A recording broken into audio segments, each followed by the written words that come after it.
Galnet News Digest, 12th of January 3307. We read the news so you don't have to. In this week's news, it'll all be over by Thargsday. Decal Delight for pod part pickers. Marlinists, Lakon, elections and retribution. It'll all be over by Thargsday. After being effectively eliminated from the Coalsack Nebula last week, Thyroids are doing a better job clinging onto their toehold in the Witchhead Nebula. But even there, it seems that they may soon be on the way out. Having been eliminated from Shenve and Evangelis, and with no anti-Xeno conflict zones left, those systems will be declared officially Thargoid-free on Thursday. There's a good chance that Lembas and Wellington will follow suit, leaving just Haki and Onoros that may not be cleared of Thargoids in time for this week's update. However, with a bit of a final push, it's perfectly possible that the Thargoids will be gone. The station rescues, which are still currently required in all 6 systems, will come to an end, and the repair of the 6 damaged stations in the Witchhead Nebula can commence. Was this a one-off attack by the Thargoids? Will the resounding and decisive way they've been sent packing mean humanity is left in uncontested charge of the galaxy? If so, then how soon can we get permission to enter the Col 70 sector and take the fight to the Thargoid homelands? Decal Delight for pod part pickers. The request last week for research materials for the Holloway Bioscience Unit has seen a slow but steady response, with around 300 commanders delivering more than a fifth of the material requested. The Institute seemed to have expected a slow early response and believes that this much material should be sufficient for it to set up 4 wildlife areas near Colonia for visitors interested in seeing the inhabitants of Lagrange clouds, the fabled notable stellar phenomena, without having to travel too far from Colonia, which is already quite far, unless you sensibly hitch a ride on a fleet carrier. The remaining 80% of the requested material, if delivered, would allow 1 more wildlife refuge to be established. There are believed to be a number of fleet carriers out in the pod fields, acting as factory processors for anything the smaller ships can collect. When they start arriving in Colonia on Wednesday, we'll see if that massive last tier of achievement can be fulfilled. As an added bonus, commanders finishing in the top 75% of contributors, which probably means they collected more than about 70 pod parts, will be awarded a Galactic Wildlife Fund sticker to wear on their ship. It is rumoured that the decal will bear a mysterious poem, which some say will lead them to the location of Raxxla. It allegedly goes like this.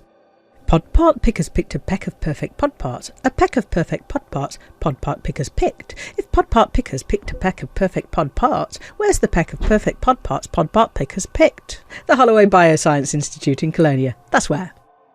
And we'd just like to say that the Holloway Bioscience Institute has issued a statement denying any knowledge of the whereabouts of Raxxla.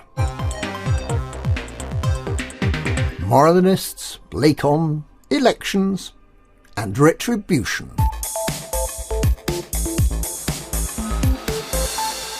In other news this week, Marlinists are reported to be getting impatient that the housing and new settlements in the Hyades sector that they were promised on the 21st of December is still not ready for them to move into.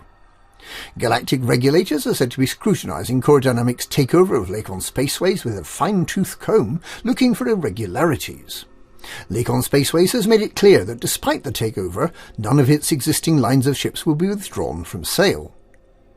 With the Alliance Prime Ministerial election due on the 25th of February, Prime Minister Mahon has been criticised for his expansionist approach that may have provoked the recent Thargoid attacks, and anti-Thargoid agency Aegis has voiced its support for a galactic summit to get the Empire Federation Alliance and independent systems working together again. In Odyssey news, the Pilots Federation has confirmed that the brief blackout that affects commanders as they get into their SRV will also affect them in the same way as they prepare to descend the exit ramp to walk about on planets. Mag boots will be used while walking around outposts that have no centrifuge to induce a gravity-like effect. the Pilots Federation is unable at this time to comment on whether those mag boots will allow commanders to walk on walls. The Buckyball Racing Club's Sidewinder Fuel Finder time trial is underway, with Commander Goose Frabar in the lead with a time of 37 minutes and 18 seconds from Kailano to Fuelum, demonstrating that not having a fuel scoop doesn't mean you can't bring a Sidewinder from the Pleiades back to their bubble. And Commander Overlight has beaten the all-time best time for the Hutton Run, jumping into Alpha Centauri, flying all the way to Proxima Centauri and docking at Hutton Orbital with a time of 1 hour, 22 minutes and 26 seconds, 5 seconds better than the previous record.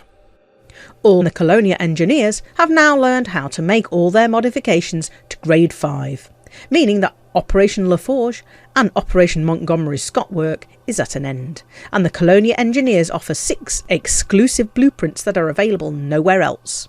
Finally, scribbling Senator Drew Wagar has announced that his new live-stream documentary, Elite Retribution, will be starting at 8 p.m. on the evening of the 14th of January.